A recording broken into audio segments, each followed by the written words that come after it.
So the draw occurs at the beginning of the game and after every goal. It's what initiates play. It's the same idea for boys and girls lacrosse, except boys do it on the ground and it's called a face-off, and girls do it in midair and it's called a draw. And it's when the back of the heads of each stick are against each other, and the goal is to go up and out with your heads, and the goal is to get the ball to go straight up, but sometimes it goes to the sides, which is where your draw team comes in. You have two girls around the center circle, and their goal is to run in or back out based on where the ball goes to determine who's going to get possession. I think it's like similar to taking a foul shot in basketball. You kind of have your routine. So I step up to the line, pretty much just thinking about winning it. I'm not really thinking about much else. And you just start waiting until the whistle blows, and you try to keep pretty much completely still. And then as soon as that whistle blows, you're just focusing on getting the height and getting as high up as you can to snatch the ball in the air.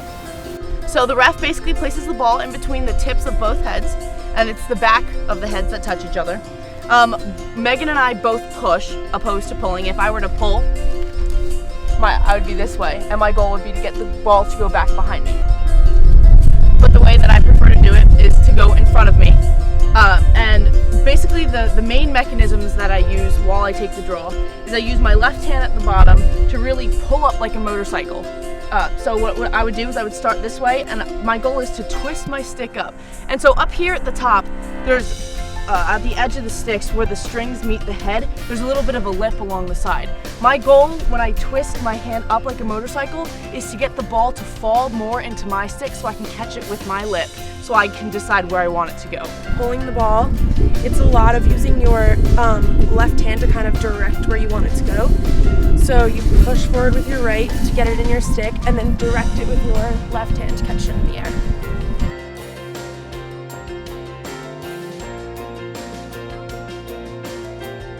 Draws are a huge part of the game. You'll see if you check the box scores after games, the team with the most draws is usually the team that wins.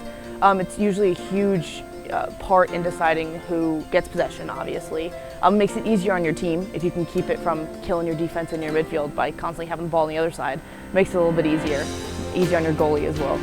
But if you can just get it out of the air, get it off the ground right off the draw, it allows your team to have more energy. They really just set the tone for how the game's going to go. If you're winning every draw, you're generally like the team that has possession for the majority of the game. So it's always just like a confidence booster to be like that team that's winning every draw. I love it, and it's different because every game you're not guaranteed to have the same situation, whereas for shooting you can practice it over and over and over again, and you can pretty much guarantee you're going to get the same outcome every time.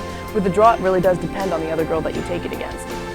So it really is a challenge, and you kind of have to learn. Every game you start off and you take the first draw and you try to see how the other girl's reacting, and you change the way you do it, and try to place girls on the circle based on where you think you can put the ball. It's very strategic. You really have to think about all different components of it, but I love it. I think it's